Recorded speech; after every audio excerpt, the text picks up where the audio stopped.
Laissé pour mort. Un mystère Adèle Sharp, volume 1. Black Pierce. Lecture Olivier Lovero. Chapitre 1. 29, 28, 27. Les chiffres défilaient dans l'esprit d'Adèle, comme des grains de sable s'écoulant dans un sablier. Mal installée, elle tenta d'améliorer sa position en ajustant l'oreiller de voyage qu'elle avait acheté à l'aéroport central du Wisconsin. Elle appuya son front contre le hublot glacial du Boeing 737, le regard fixé sur les stabilisateurs d'aile, puis contempla les nuages éparpillés à l'horizon dans le ciel bleu. Combien de fois avait-elle regardé par le hublot d'un avion comme celui-ci? Bien trop pour les contempler. 26, 25. Pourquoi s'était-il arrêté à 25 ans? Adèle ferma à nouveau les yeux, en essayant d'écarter ses pensées parasites de son esprit. Elle avait besoin de dormir. Angus l'attendait à la maison. Elle n'avait aucune envie d'arriver les yeux fatigués et cernés. Encore moins vu ce qu'il avait prévu pour ce soir. Pas besoin d'être devin pour en avoir le cœur net.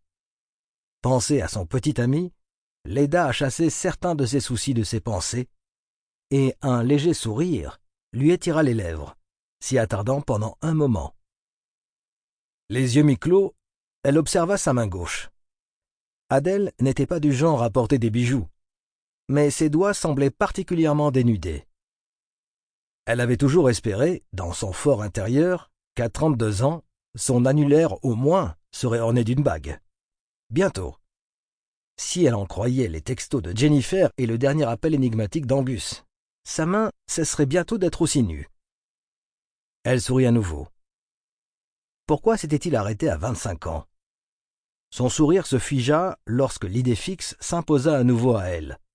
Elle eut envie de récupérer le porte-document qu'elle avait glissé sous son siège, mais elle se concentra sur sa respiration, inspirant le plus d'air possible par le nez pour tenter de se calmer. Elle avait besoin de sommeil maintenant. L'affaire pouvait attendre. Mais était-ce vraiment le cas? Il s'était arrêté à 25 ans. Il l'avait surnommé le tueur Benjamin, en référence à l'histoire de Benjamin Button, le surnom grossier et maladroit d'un meurtrier vicieux. Il tuait ses victimes avec l'âge pour seul critère. Le sexe, l'apparence, l'origine ethnique ne comptaient pas pour lui.